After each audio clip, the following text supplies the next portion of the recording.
Right mindfulness.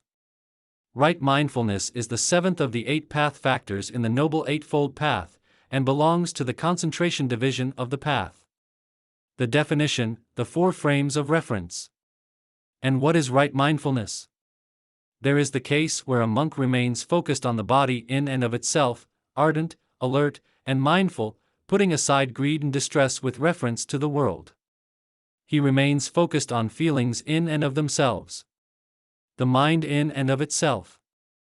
Mental qualities in and of themselves, ardent, alert, and mindful, putting aside greed and distress with reference to the world. This is called right mindfulness. This is the direct path for the purification of beings, for the overcoming of sorrow and lamentation, for the disappearance of pain and distress, for the attainment of the right method, and for the realization of unbinding, in other words, the 4 frames of reference. DN 22. Abandoning the wrong factors of the path. One is mindful to abandon wrong view and to enter and remain in right view. This is one's right mindfulness. One is mindful to abandon wrong resolve and to enter and remain in right resolve. This is one's right mindfulness. One is mindful to abandon wrong speech and to enter and remain in right speech. This is one's right mindfulness. One is mindful to abandon wrong action and to enter and remain in right action. This is one's right mindfulness.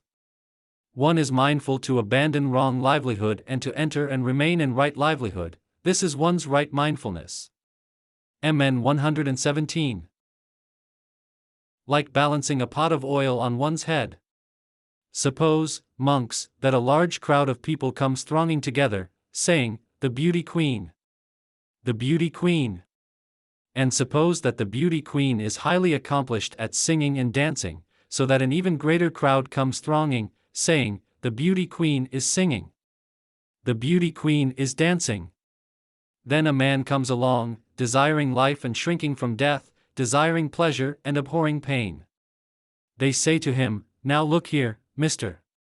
You must take this bowl filled to the brim with oil and carry it on your head in between the great crowd and the beauty queen. A man with a raised sword will follow right behind you, and wherever you spill even a drop of oil, right there will he cut off your head." Now what do you think, monks, will that man, not paying attention to the bowl of oil, let himself get distracted outside? No, Lord. I have given you this parable to convey a meaning. The meaning is this: the bowl filled to the brim with oil stands for mindfulness immersed in the body. Thus you should train yourselves. We will develop mindfulness immersed in the body. We will pursue it, hand it the reins and take it as a basis, give it a grounding, steady it, consolidate it, and undertake it well. That is how you should train yourselves. SN 47.20. Meditation on death. Mindfulness of death, when developed and pursued, is of great fruit and great benefit. It plunges into the deathless, has the deathless as its final end. Therefore you should develop mindfulness of death. And 6.19. Meditation on breathing. Mindfulness of in and out breathing, when developed and pursued, is of great fruit, of great benefit. Mindfulness of in and out breathing, when developed and pursued, brings the 4 frames of reference to their culmination. The 4 frames of reference, when developed and pursued, bring the 7 factors for awakening to their culmination. The 7 factors for awakening, when developed and pursued, bring clear knowing and release to their culmination. Now how is mindfulness of in and out breathing developed and pursued so as to be of great fruit, of great benefit? There is the case where a monk, having gone to the wilderness, to the shade of a tree, or to an empty building, sits down folding his legs crosswise, holding his body erect, and setting mindfulness to the fore. Always mindful, he breathes in, mindful he breathes out. 1. Breathing in long, he discerns, "I am breathing in long," or breathing out long, he discerns, "I am breathing out long." 2. Or breathing in short, he discerns, "I am breathing in short," or breathing out short, he discerns, "I am breathing out short." 3. He trains himself, "I will breathe in sensitive to the entire body." He trains himself, "I will breathe out sensitive to the entire body." 4. He trains himself, "I will breathe in calming bodily fabrication." he trains himself, I will breathe out calming bodily fabrication. 5. He trains himself to breathe in sensitive to rapture, and to breathe out sensitive to rapture. 6. He trains himself to breathe in sensitive to pleasure, and to breathe out sensitive to pleasure. 7. He trains himself to breathe in sensitive to mental processes, and to breathe out sensitive to mental processes. 8. He trains himself to breathe in calming mental processes, and to breathe out calming mental processes.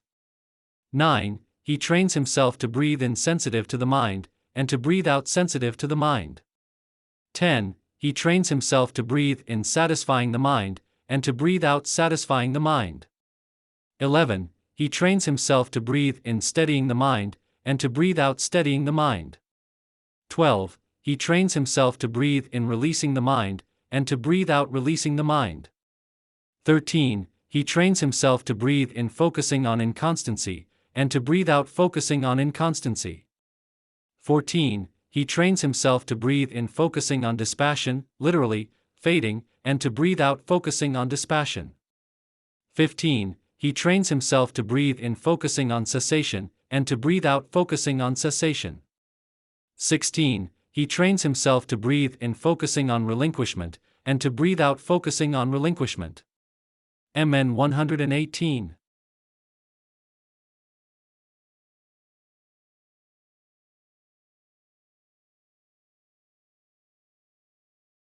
Dot.